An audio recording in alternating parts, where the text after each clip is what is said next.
If you want to travel to the US and you are an Italian citizen like me, the first thing you have to do is log on to the ESTA website and apply for an ESTA. You fill in your application and you just wait for your ESTA to be approved. I cannot do that. This is a crazy story. And if you think the crazy part is why I can't get an ESTA, you're in for a surprise. Buckle in, because I'm going to share something even crazier, which is how I got my passport stamped with a B1, B2 visa that I never got to use. Now, unfortunately, I cannot share the reasons why I can't get an ESTA. Just rest assured, I did nothing illegal. Otherwise, they wouldn't have granted me a B1, B2 visa. But it's a part of my life that involves other people. It's something that I am not ready to talk about on social media. But as I promised, the story that I'm about to share is better than the one I can't share. So I'm starting this story way before the embassy interview actually happened.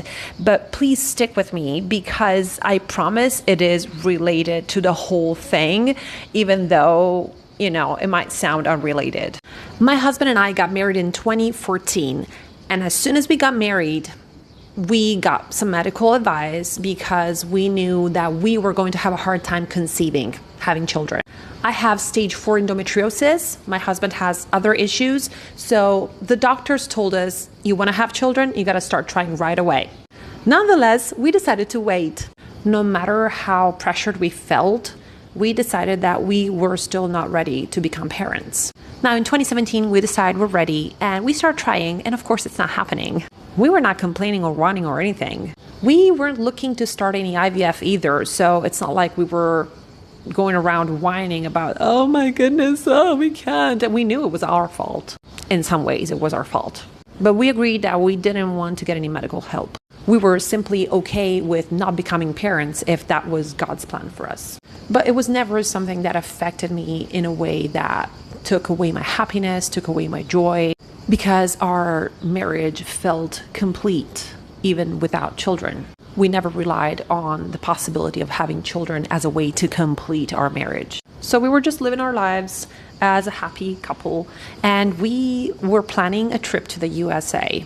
And this trip was supposed to happen in 2019.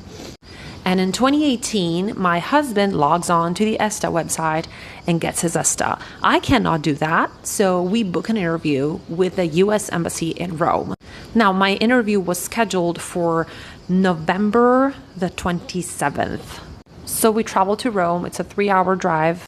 We get to the embassy, and what you have to go through before you get to the actual interview is you have to go through a check-in kind of thing, like when you're at the airport and you have to check in. And first you go through security, and there are several stages.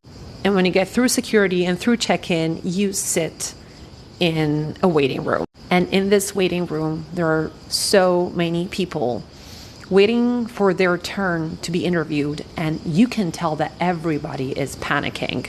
I was panicking. So I was sitting next to this girl and we started talking, and she tells me her story of why she can't get an ESTA, and I tell her my story, and we were pretty chill. And we're still talking, and her number shows up on the screen, and she gets up and she goes, I gotta go, it's my turn. And a few minutes later, she walks out and she's like, I got denied. I freaked out.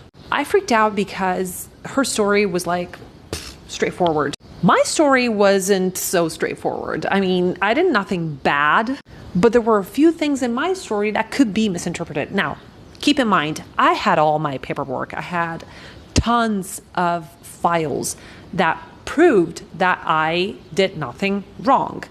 But now, I don't know if that girl had enough evidence that she wasn't trying to sneak into the US as an illegal immigrant, and I don't know what their decisions are based on. I don't know why someone like her got denied and someone like me got their visa granted.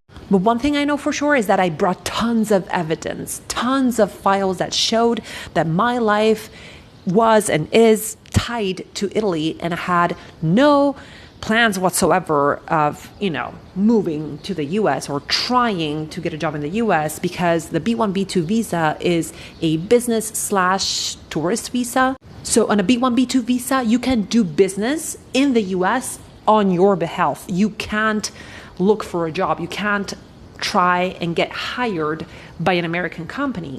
So if you are preparing for an interview at the embassy to get a visa, you need to do your homework. You need to print out every single thing, even the bills, the anything that can prove that you are not trying to leave Italy permanently. Now, this is where the story gets even crazier. I just saw that girl walking out with tears in her eyes. It's my turn. I walk up to the counter. I hand the guy my passport. He's like, I just have a few questions. Why did you write this in your application? I answer, I'm being 100% honest. I think honesty is the best policy. He's like, all right, fair enough. Everything looks good. Your visa will be in the mail in 4 days. What? Now, it was something to be expected, but still, I was surprised because of what had happened to that girl. But this is where it gets even crazier. I travel back home. December the 1st. My passport is in the mailbox with my freshly stamped visa. And I noticed that I'm late. My period's late. And I was like, wait, what? That's all right. I'll just take a pregnancy test. I had taken many pregnancy tests before, so I still had one. I took it, didn't even tell my husband, and it was a big fat positive. I discovered that I was pregnant on the same day that I got my passport stamped with a B1, B2 visa after years of thinking that I couldn't travel to the US and after years of thinking that I couldn't get pregnant. And of course, I never got to use my visa because my doctor said, you're not going anywhere. You're not going anywhere. You got pregnant and God knows how. You're 35. You're not risking your pregnancy because you want to go to the US. And of course, I agreed. So I stayed home. So this is the story of how I got my passport stamped with a B1, B2 visa that I never got to use.